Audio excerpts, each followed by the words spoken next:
Mes chers élèves, bonjour. Je vous souhaite une très belle journée et bienvenue dans votre classe virtuelle. Dans cette vidéo, je vous parle de l'examen normalisé régional. Nous allons découvrir ensemble la structure de l'examen de la langue française selon le cadre référentiel élaboré par le ministère de l'Éducation nationale. Cela concerne bien sûr les élèves de la 3e année du collège. On commence. Salut mon petit, mais qu'est-ce que tu as? Je vois bien que tu es inquiet. Qu'est-ce qui te dérange? Je peux deviner, je peux imaginer. Je sais bien que tu es chez toi en confinement avec ta famille, loin de ton école et de tes camarades. Et bien sûr, il y a un tas de choses qui te manquent. La classe par exemple, tes amis aussi. Même si tu as un PC ou une tablette qui te permet de communiquer avec eux, effectivement, le virtuel ne remplacera jamais le réel. En outre, il y a une autre chose qui te préoccupe le plus. Il s'agit bien de l'examen. Concernant ce dernier, nous sommes là pour t'aider, pour te faciliter la tâche.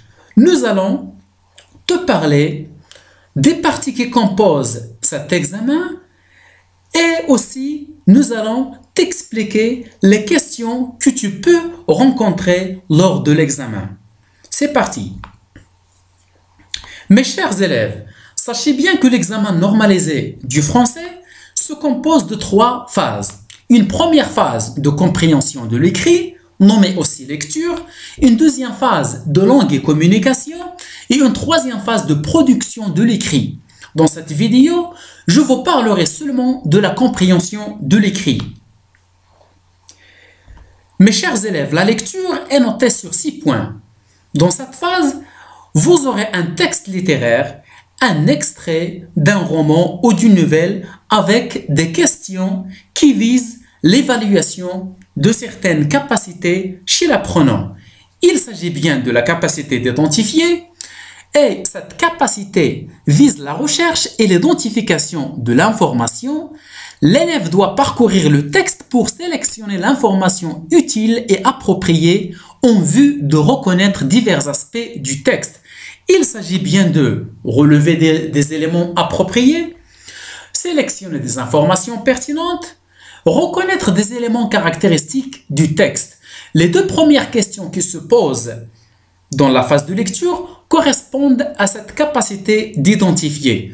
On demande à l'élève là de relever par exemple le nom de l'auteur, le titre de l'œuvre, la date d'édition, la maison d'édition. On peut lui demander aussi de préciser les personnages du texte, le lieu où se passe l'histoire, l'époque aussi de cette histoire.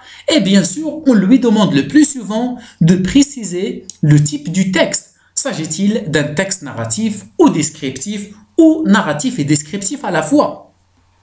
Les questions qui suivent visent à évaluer la compétence de comprendre chez l'apprenant. C'est une capacité qui cible le traitement des informations en vue d'inférer et d'établir des liens. Il s'agit bien de dégager un sens, interpréter des idées, faire des inférences, des déductions et aussi établir des liens de sens, de causalité. Là, on peut demander à l'élève de répondre par vrai ou faux en justifiant sa réponse et parfois on lui pose des questions directes auxquelles il doit répondre à partir du texte.